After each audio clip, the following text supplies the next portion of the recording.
Hello everyone, it's Friday and you're watching Within the Frame. I'm Kim Bo-kyung. Extreme weather conditions and heat waves have led to suffering in many parts of the world. And although this would be mainly attributed to climate change, what we need to know is why we are seeing more frequent and more intense extreme weather like this. Scientists are already predicting that we could see the start of the strong El Niño climate pattern later this year. And if that turns out to be the case, the 1.5 degrees Celsius global warming limit could soon be breached. How would the world be affected, and what should the international society do to tackle this issue? For an in-depth analysis, we invited Lee Myong-in, director of the Heatwave Research Center at UNIST, Ulsan National Institute of Science and Technology. Myong-in, welcome. Good evening. And we also have Byrne, director of the Center for Energy and Environmental Policy at the University of Delaware. Good to see you, John. Good to see you. All right, first question to our Myong-in. Extreme weather is becoming a much more frequent occurrence in recent years, and now we're seeing heat waves breaking national records for the months of April in Portugal, Spain, India, and many other parts of the globe. Now, how serious are they? Yes, you said Spain records the warmest April in history, and also similar weather conditions occurred in adjacent countries like Portugal and northern African countries like Morocco and Algeria. Especially in Spain, the heat wave was so serious. So, due to the prolonged warm weather and drought, Spain government approved almost $2 billion Euro fund to battle for water resources and agriculture. And also the fund is also is going to be spent for building new infrastructures like seawater desalination and wastewater recycling. So I think this has a special meaning because Spain is a kind of country that get used to the periodic droughts, but now they take this opportunity very seriously. Due to the climate change, they expect more intense and more frequent heat wave episodes. So I think they just want to get prepared for warm weather that will be common in coming years. Right, I see. Now, Myong-in, I'd like to ask you one more question. I think you have already tapped on this issue, but heat waves lead to unfavorable outcomes such as, like you said before, drought, wildfires, and so on. But could you tell us more specifically how this extreme heat wave could affect us? Yes, its immediate impact is maybe the heat stress to human. Maybe eventually it can lead to the increase of heat-released disease and death. But we have to know that it has more than health issues. When it persists for more than weeks or months, it is very likely to develop into drought and wildfires that happened in Western United States and Southern Europe countries past years. And also heat waves also kill plants and animals, affecting agriculture, farming, and also fishery production, all tied to these heat waves. And also it leads to deficit of water resource and also degrades the water quality, and also food poisoning issues and energy demand can be triggered by these heat waves. So, and also I don't know whether you remember our KTX past railway station, railway service was stopped a couple of years ago due to the heat wave. So it interferes with the transportation, like extreme heat can damage roads and electric wires and other infrastructure. So I would say it is very wide, and its impact is literally affect every aspects of our lives. Right, I see. So negative impact on overall sectors. All right. Now, John, it is very important to know why this is happening. Why are we seeing such extreme weather much more frequently than usual? I mean, experts point to climate change as being the cause. Is this right? That is correct. We are placing approximately 50 billion tons of carbon dioxide and other greenhouse gases into the atmosphere each year. And when you pour that much gas into the atmosphere, you create volatilities in the climate system as it tries to deal with this problem. And the cause of all of that is our activity. We are the source, the human beings are the source of this new level of emissions, the 50 billion tons that I mentioned. And the consequence of all of that, in turn, as Dr. E pointed out, is a rather substantial disruption in our daily lives. Storms are going to increase, have been, and will continue to increase in intensity, as you mentioned at the top of your introduction to this panel, and it will also increase the frequency with which these storms come. And I just mentioned that even the richest country in the world, the U.S., is now feeling the consequences of this. We have more than $100 billion in large disaster damage costs occurring each year. This has happened for the last 15 years. So this is a very serious problem, and the attribution to climate change caused by human activity is correct. Right, quite worrying indeed. Now, Myong-in, a warming world is going to result in more serious climate changes indeed. And according to Axios, forecasters expect El Nino to bring sweeping shifts to weather patterns worldwide later this year and next year. Now, first of all, could you describe this climate pattern so-called El Nino? What is it? El Nino is actually climate 101. It's a very central and very important natural phenomenon. It is related with the sea surface temperature state in the eastern to central Pacific. When it changes periodically to warm and cold places, abnormally warm we say is El Nino state, and abnormally cold we say is a La Nina state. You can regard this as a kind of natural cycle, like sunrise, sunsets, seasonal variation. This is more complicated than those diurnal or seasonal variation, but it's part of natural changes. Why do we care about it? Because El Nino actually dominates the year-to-year changes of our weather and climate patterns. For example, our past winter was abnormally warm or abnormally cold. It depends on relative sense to the climate context.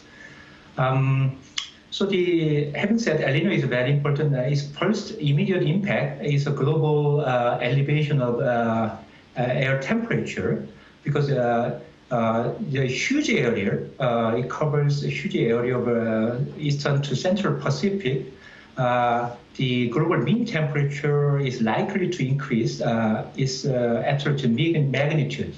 When you look at the recent satellite images taken by NASA, already global mean temperature was elevated more than 0.2 Celsius degree compared with the last year in April. So this must be the cause of heat waves that occurred in the past April and this May in all around the globe. Regarding the El Nino, the WMO, the World Meteorological Organization, forecast 60% of chances for coming months by this winter. But I'd like to mention that as of May, it is already going on. Our eastern Pacific temperature is warmer than 0.5 Celsius degree warmer than usual, so El Nino is already activated. Right, I see. So that's what El Nino is. Now, John, watchers say the planet's temperature climbing about 1.5 degrees Celsius compared to pre-industrial levels would be the major tipping point. And unfortunately, with rising emissions and upcoming strong El Nino, as our Myong-in said, the World Meteorological Organization says the world is likely to breach that key climate threshold for the first time within the next 5 years. Could you explain the threshold, and are we really close to breaching it? So the threshold is 1.5 degrees C increase against, as you mentioned, temperatures taken from the last century. And the threshold is set because it's at that tipping point that the atmosphere becomes unstable in ways that can produce and reproduce these problems that we have been discussing. So that's where it comes from. It is the result of extensive work over the last 11, 12 years, particularly by the Intergovernmental Panel on Climate Change. And it's well established now that we are in great danger. Why should we deal with this problem? This is a problem in which if we don't interrupt our emissions and stop this process, we will accumulate in the atmosphere more problems for the future, where we will see more catastrophic threats than we've had in the past. And I just briefly mentioned that each molecule of carbon dioxide, not trying to get into chemistry, but each molecule of carbon dioxide, okay, has a resident life in the atmosphere of 50 to 200 years. That means that what we put up will stay for a period of time, and that then means that it accumulates and makes the problem all that much more difficult to resolve. That's why we have set as a response in the IPCC that we get that 1.5 degrees C. We do not reach that by 2030 to 2050. That is our goal for the world, and I really hope we will pay attention to it. Yeah, I hope that too. I can really feel that the danger is quite imminent here. Now, Myong-in, if El Nino develops and the temperature does climb above 1.5 degrees Celsius compared to the pre-industrial levels, how would it impact the globe? I mean, especially regarding the Korean Peninsula, some say we're expected to see more heavy downpours. Is this right? That's not an easy question to answer, but actually we have to understand the global impacts of El Nino, which can be very, very diverse region to region. So El Nino occurred, as I mentioned, the seasonal temperature changes in the best area of tropical Pacific. The area is so large, so that increased seasonal temperature evaporates more water vapor into the atmosphere. That produces precipitation and cloud. If you go to the physics class, when it condenses to make a rainfall, then it releases the latent heat into the atmosphere. So this is a source of a atmospheric wave, like sine and cosine waves. In some regions, we have a more warmer climate and weather conditions. In other regions, we are likely to have a cold and the wet conditions, something like that. So it's something like a sine and cosine wave train processes can be triggered by El Nino from the tropics. So, according to our past records and numerical forecasts, Korea is likely to be influenced by increase of precipitation, particularly in midsummer, like June and July and early August.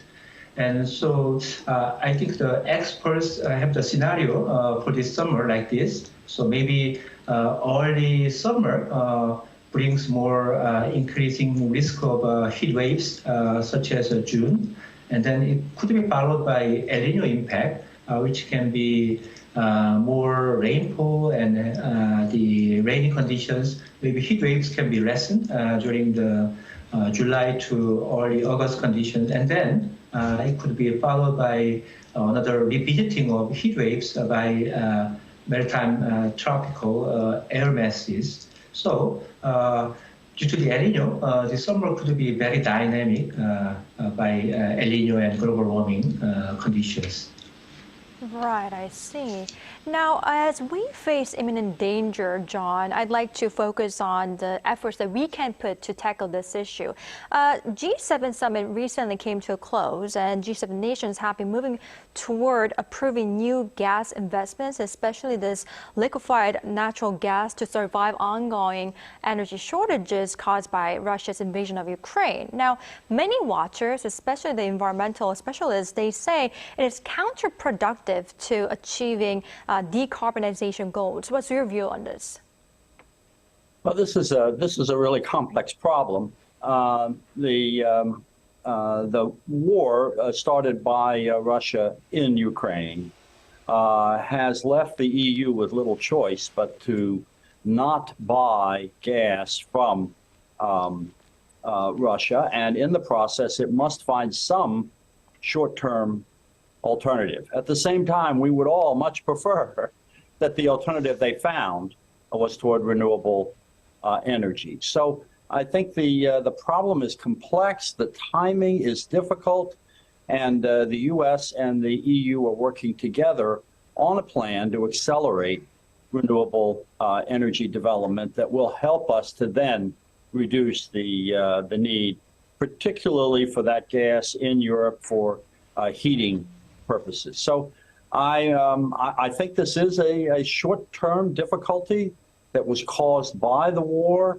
and I think we can now expect with the European Union and the U.S. cooperating on this matter that this temporary need to invest in LNG will be just that. It will only be temporary, short-term, and we will get back on track very quickly to decarbonizing the energy system.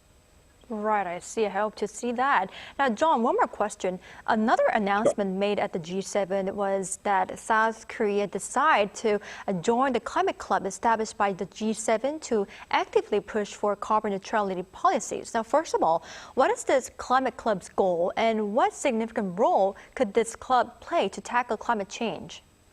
Yeah. So the G7 Climate Club is one of many efforts around the world for countries to cooperate in developing responses quickly to our problem, okay? Mm-hmm. And first and foremost, the G7 Climate Club is pressing all members to pursue more aggressive carbon reduction goals than they now have. By working together, we can create the opportunities to do this in ways that make sense. Each country is different in its needs and its structure, and cooperating can help us take that into effect when we look at this. Also, the G7 Climate Club is dealing with a very thorny problem, which is that we develop this alternative pathway in a manner that produces a just transition. That is to say, that all communities participate in the development of this new direction and are able, in that sense, not to be, as we had to some extent in the previous rapid change in the energy system during the Industrial Revolution, leaving some communities far, far behind. So that's a major goal. The second major goal is to decarbonize major industries. Again, cooperation among countries, which is what the G7 is attempting to do, can help an orderly transfer of fuel and of technology in our industrial sectors, which again are very, very important. And that would make sense why Korea would be interested in that. The third is an exploration of the possible use of carbon pricing. I know in Korea there has been a discussion of this again, but I just want to remind everyone that in 1997, we set up, through the Kyoto Protocol, that particular tool. It has not worked as fast and as effectively as we had hoped. So I think the first two principles are the most important about the G7. I see. Those are the goals of the Climate Club. Now, Myong-in, now that we know what Climate Club is, I'd like to ask you, what contribution can South Korea make as a Climate Club member to play a bigger role in tackling climate change? So South Korea is the 10th largest economy in the world, and also in terms of the CO2 emission, we are ranked as world 7th. So I think it's not a big surprise to be the next member for G7 Climate Club. So everybody expected maybe the South Korea will be the next member to participate G7 Climate Club. So the South Korea already has established the greenhouse gas reduction roadmaps, which is a 40% reduction of greenhouse gas by 2030, and also declared the carbon neutrality by 2050. So which is pretty much comparable level to G7 nations' commitment. So under the global pressure and our own commitment, maybe South Korea can take this opportunity to accelerate the transition to more renewable energy usage and fostering related industry and businesses. So we can take this all the skepticisms by accelerating this activity. As Professor Byrne said, the Climate Club also emphasizes international collaboration and cooperation. So South Korea can expand its existing size of Green ODA, official development assistance to developing countries which are not well prepared for climate change. So, for example, South Korea established Global Green Growth Institute almost 10 years ago in here, which has been very successful for supporting developing countries. And also, one recent news is in last May, the Asian Development Bank announced the plan of ADB Korea, the Climate Tech Hub. So I think South Korea is ready and can be the central of green financial network and services. Right, I see. I hope to see South Korea making more contributions in tackling this urgent issue. Now, I'd like to ask more questions to our experts, but unfortunately, this is all the time we have for today's edition. But thank you, Myong-in, and thank you, John, for your insights. We really appreciate it. You're very welcome, President. Thank you.